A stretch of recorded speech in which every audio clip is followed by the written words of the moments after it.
Thank you very much. Please take your seats.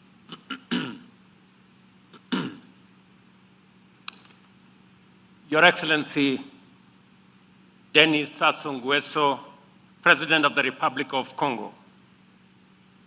Your Excellency, Emerson Mnangagwa, President of the Republic of Zimbabwe.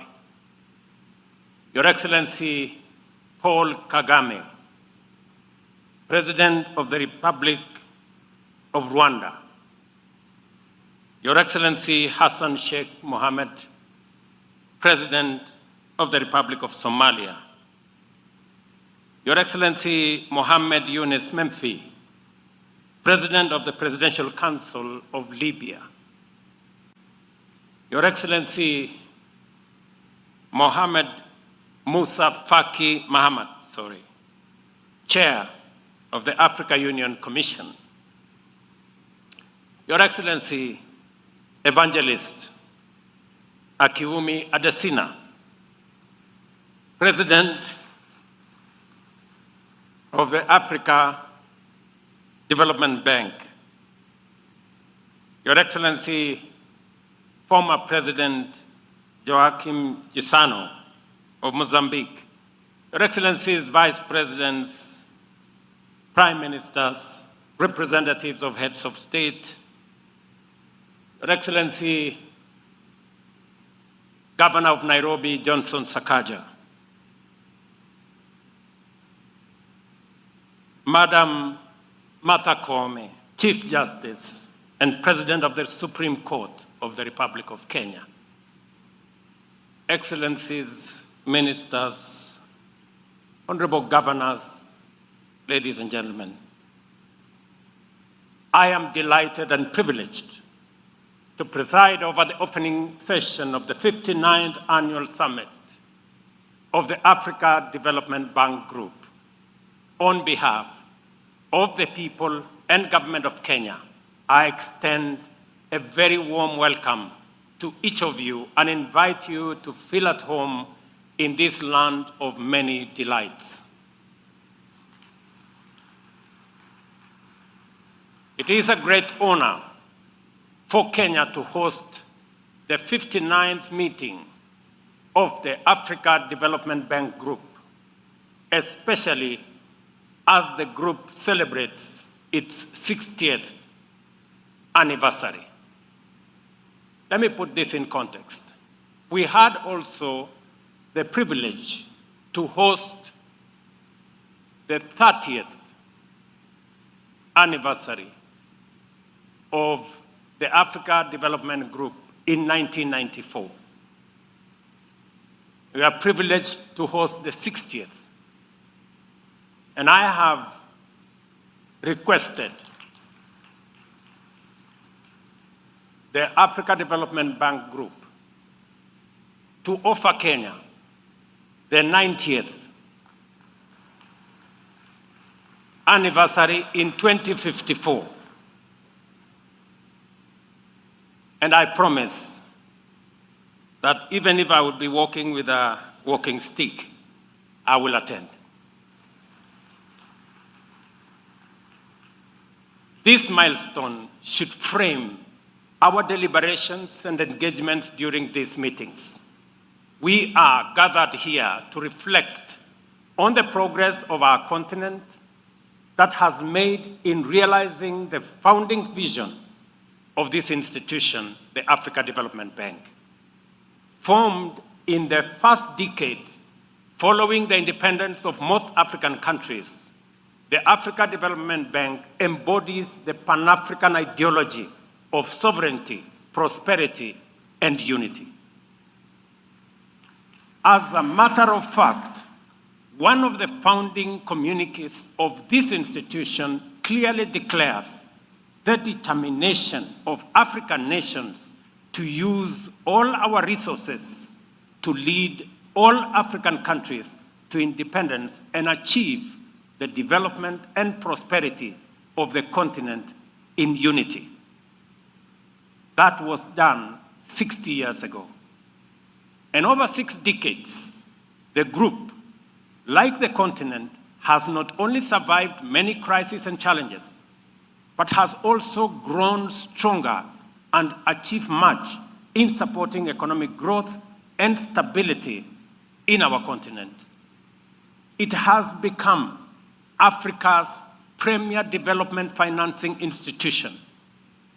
To date, it has financed 5,432 projects across our land, 4,036 of them which have been completed, provided a mechanism to coordinate the fight against poverty, improve the standards of African financial institutions and other institutions, and contributed significantly to conflict prevention and resolution. You agree with me, ladies and gentlemen, that Africa Development's performance has been nothing short of sterling.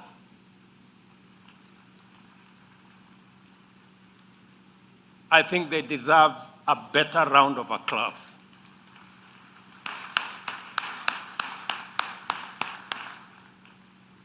Nevertheless, the pace of African economic growth and development has not kept pace with the rest of the world. More concerning is that the pace of African development remains far behind its undeniable potential. Intra-African trade remains low, with its share of global GDP less than 3%. Africa's share of global trade is also low at just about 2%, and our exports are primarily unprocessed produce and raw materials. Not surprisingly, the rates of poverty and unemployment are still high on our continent. The vulnerabilities arising from this situation undoubtedly contribute significantly to conflict, economic refugees, and in this age of frequent extreme climate shocks, climate refugees. There is tremendous urgency in developing and implementing transformative interventions to turn things around for our continent, our countries, and our people. I am confident that this sense of urgency resonates very strongly amongst African leaders. And I am encouraged that we are not just doing something about it. We are actually making very good progress. Our continent is growing at the world's fastest rate, exceeding the global average of 3%, and 11 of the world's fastest growing economies in 2023 were African countries. We were told that by Adesina.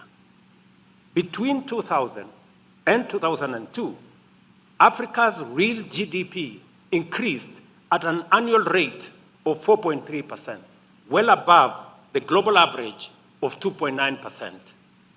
7 of the 10 world's fastest growing economies were in this continent of Africa. The Pan-African Economic Integration agenda has finally taken off. Our regional economic blocs are vibrant and effective, while the African Continental Free Trade Area has come into effect and already made a huge impact. Although much remains to be accomplished before intra-Africa trade is smooth across borders, the data indicates strong positive movement following the launch of the Guided Trading Initiative. As we look into the future, with this optimism, we are also cognizant of the immediate challenges we must confront and overcome. Africa faces multiple serious challenges, including geopolitical risks, the broader effects of armed conflict, the COVID-19 pandemic and its effect, disruptions in the global supply chains, and persistent extreme weather due to climate change and macroeconomic instability.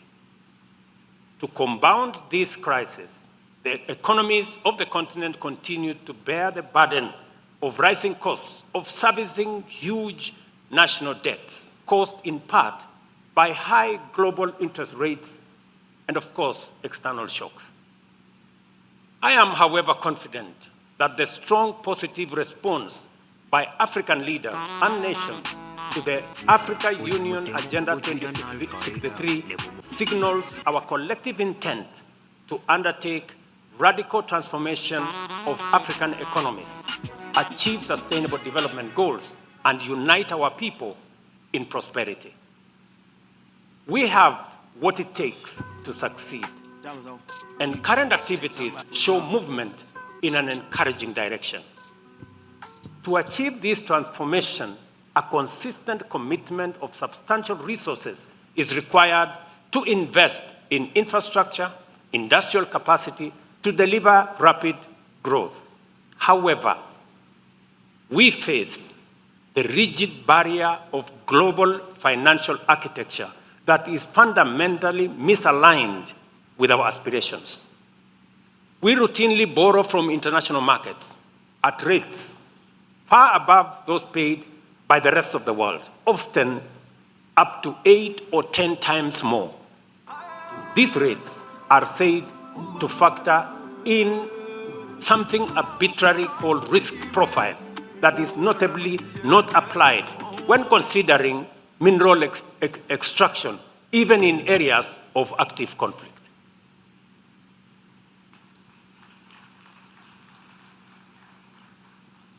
It is safe, we are told, to mine in places where there is conflict, but it is risky to lend to African economies.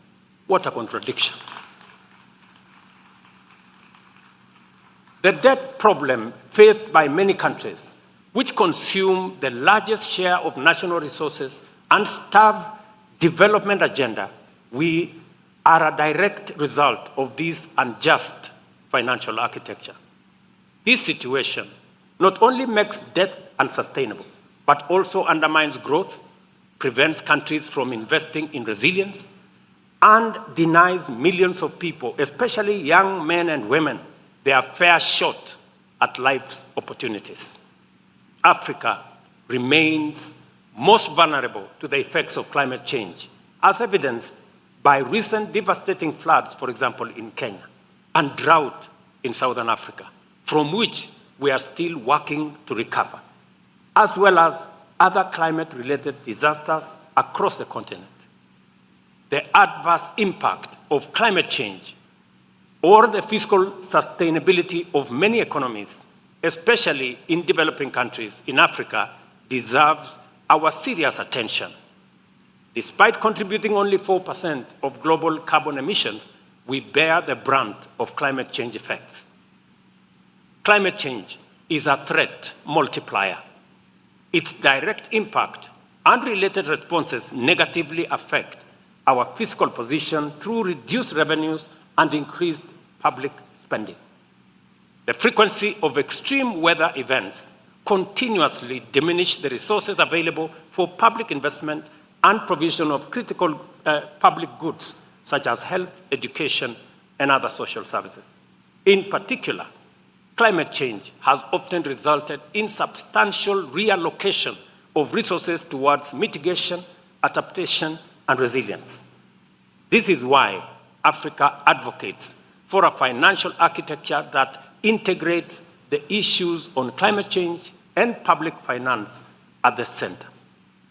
I am proud of African heads of state who have not hesitated to make their voices heard in various fora, including through the Africa Leaders Nairobi Declaration on Climate Change and Call to Action that we held here in Nairobi.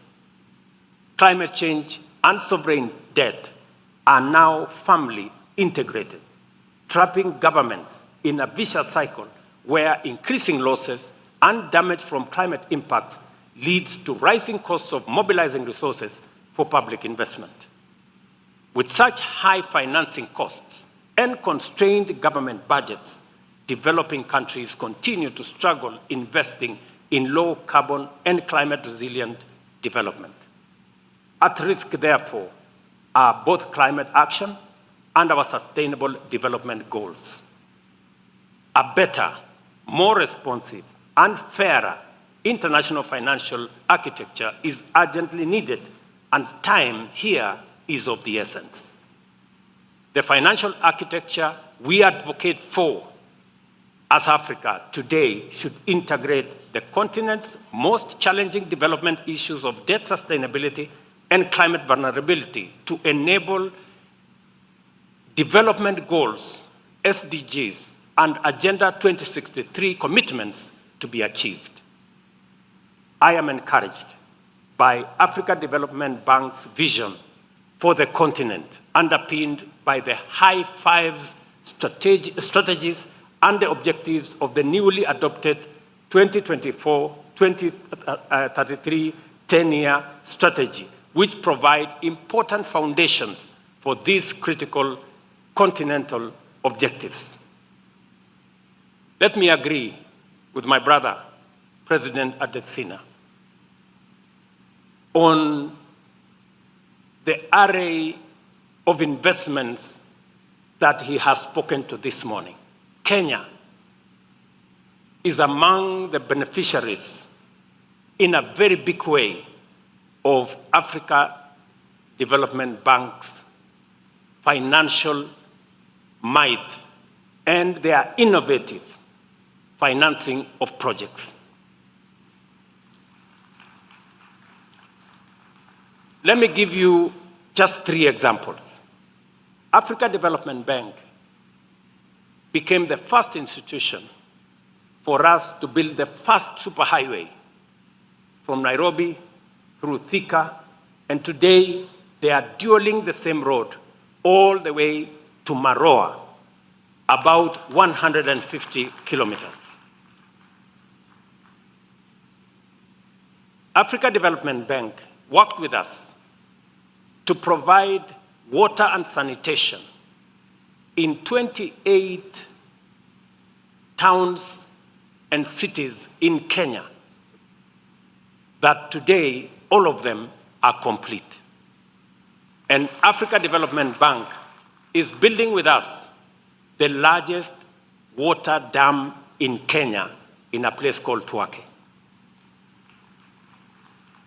And of course, Africa Development Bank did what Adesina said.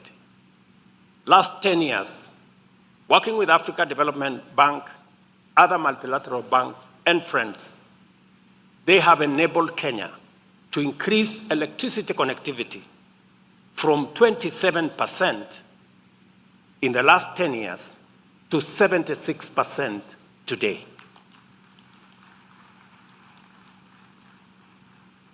We have been clear and consistent in our advocacy. Africa is neither seeking handouts nor asking for charity. We are a continent of sovereign people who aspire to grow in a just multilateral system and access development financing on fair terms. Ladies and gentlemen, that is not too much to ask. We were clear at the Africa Climate Summit last year when we called for reforms of the international financial institutions and a range of new global taxes to fund climate action. We were clear at COP28 in Dubai last December when we once again emphasized the urgent need to mobilize investment for climate transition in developing countries from public and private sources globally. We also agreed to support the creation of markets that can mobilize resources at scale and called for the reform of the international financial architecture. Today, we assert that transforming the international financial architecture is an imperative that will give Africa a fair chance to turn its immense potential into opportunities to overcome multiple challenges and develop inclusively and sustainably. I take this opportunity to reiterate my call at the recent concluded IDA 21 summit here in Nairobi, that we appeal for a substantial 17th replenishment of the Africa Development Fund by at least US $25 billion to increase its capacity to continue providing concessional financing to the least developed African countries. We therefore call on our donors and development partners to scale up their investment in our continent's premier development financial institution, the Africa Development Bank. To further strengthen the capacity of our multilateral development institutions, we strongly support the proposal to rechannel special drawing rights through the Africa Development Bank as endorsed by the Africa Union's Assembly of Heads of State and Government. And because we must believe in ourselves for others to believe in us, and we must invest in these institutions for others to invest in them, Kenya has made the decision that over the next 3 years, we are going to invest $100 million in enhancing our shareholding in Africa Development Bank, Afri-Exim Bank, and Trade Development Bank.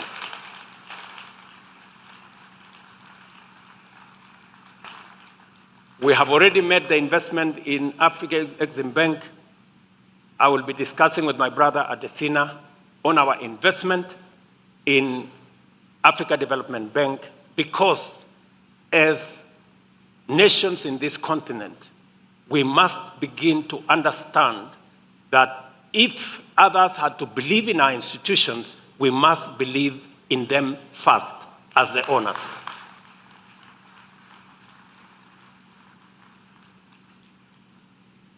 The multiplier effect of the rechanneled SDRs will significantly increase the lending capacity of the Africa Development Bank.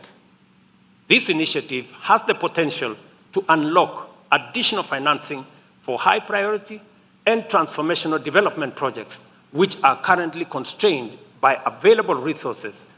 Kenya pledges to continue championing SDR rechanneling through the African Development Bank. And Mr. President, as a demonstration of Kenya's confidence in the Africa Development Fund, the concessional window, we are making a commitment of $20 million as Kenya into that kit. It is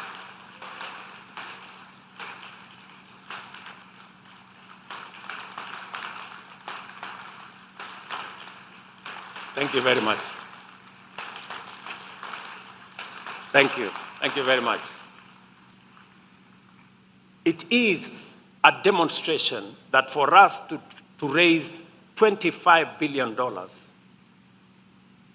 we need to demonstrate our commitment and belief in the investments we are making in this institution. Nobody doubts that investing our resources in Africa Development Bank is a logical, it is a profitable investment. I have since had I was motivated by the profits I saw and the dividends that will be paid.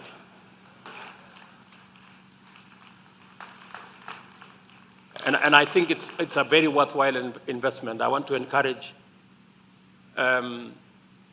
public and private entities to equally invest. I promise you it is a worthwhile investment. Given the glaring shortcomings of the current climate financing ecosystem, we need to fundamentally reconfigure prevailing financing patterns and adopt more innovative financing structures that eliminate access barriers. I commend the Africa Development Bank Group for developing innovative financial instruments tailored to our continent's unique needs. These instruments are more ambitious in financing and our significant development projects, including heavy investments in smart agriculture and clean energy generation.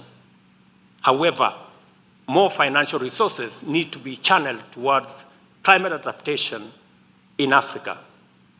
At my last meeting with President Adesina, we were discussing them extending our water program, which we started with the Africa Development Bank, to phase 3, where we are discussing now a $400 million facility with the African Development Bank for water harvesting, water storage, and irrigation that will support Kenya's food security, especially in the context of the effects of climate change.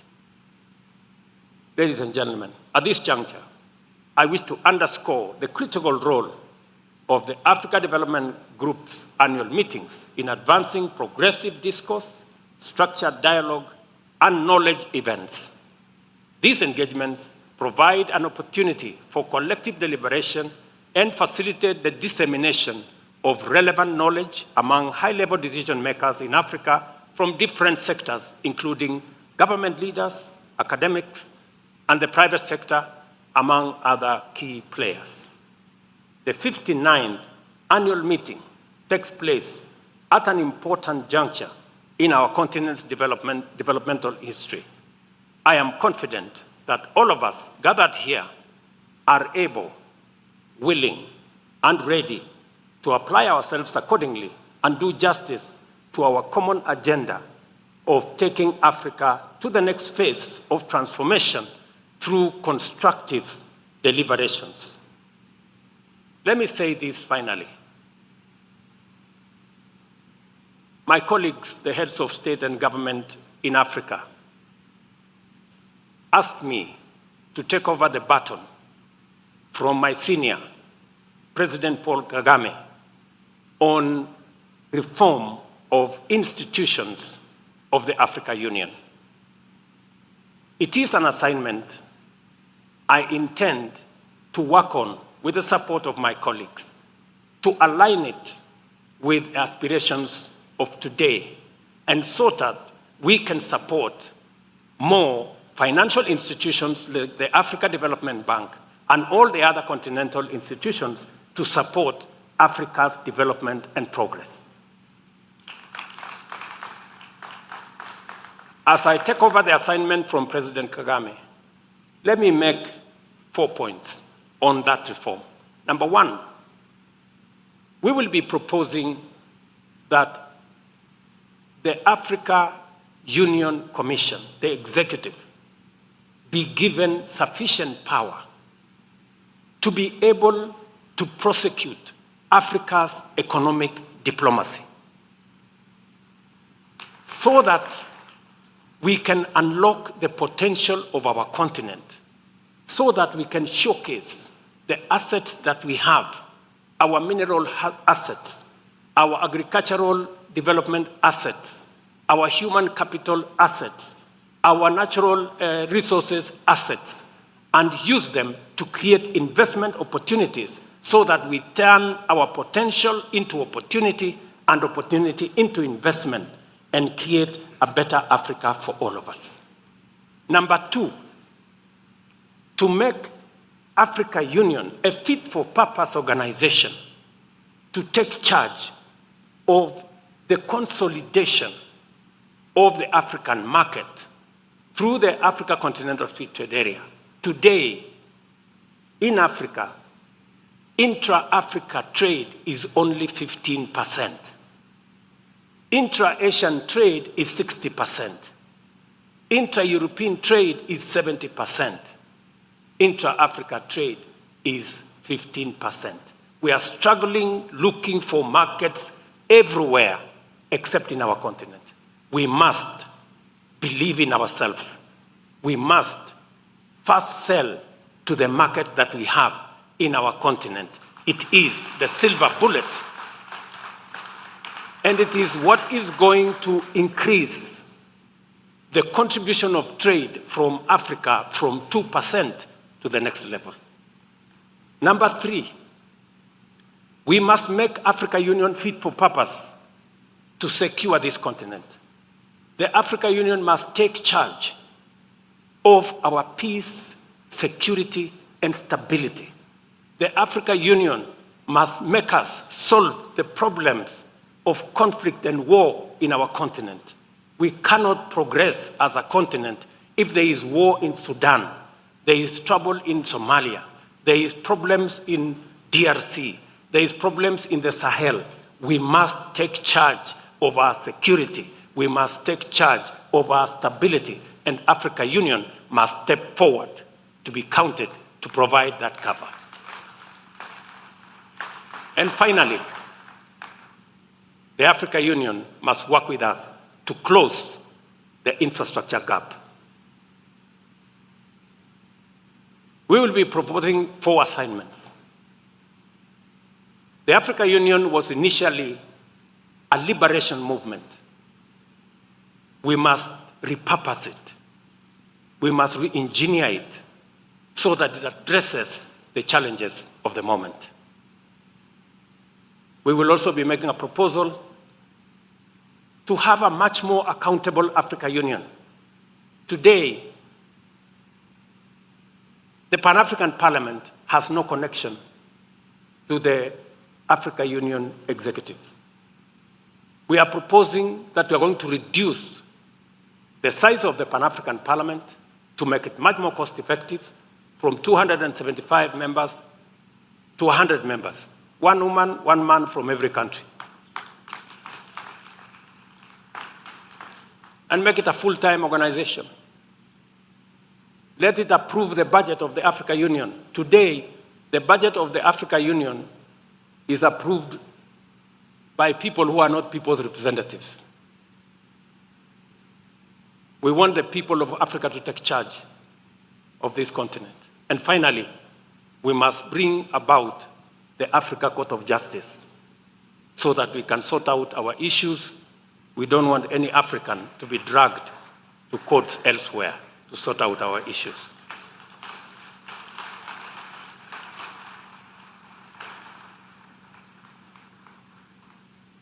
We need something short of a revolution to have a good organization for ourselves.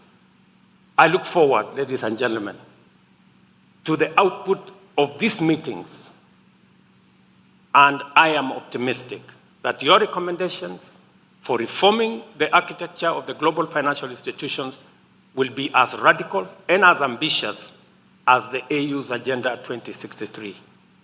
Your participation here promises viable solutions to enable our countries mobilize sufficient resources to close Africa's development financing gap and accelerate our structural transformation across the continent.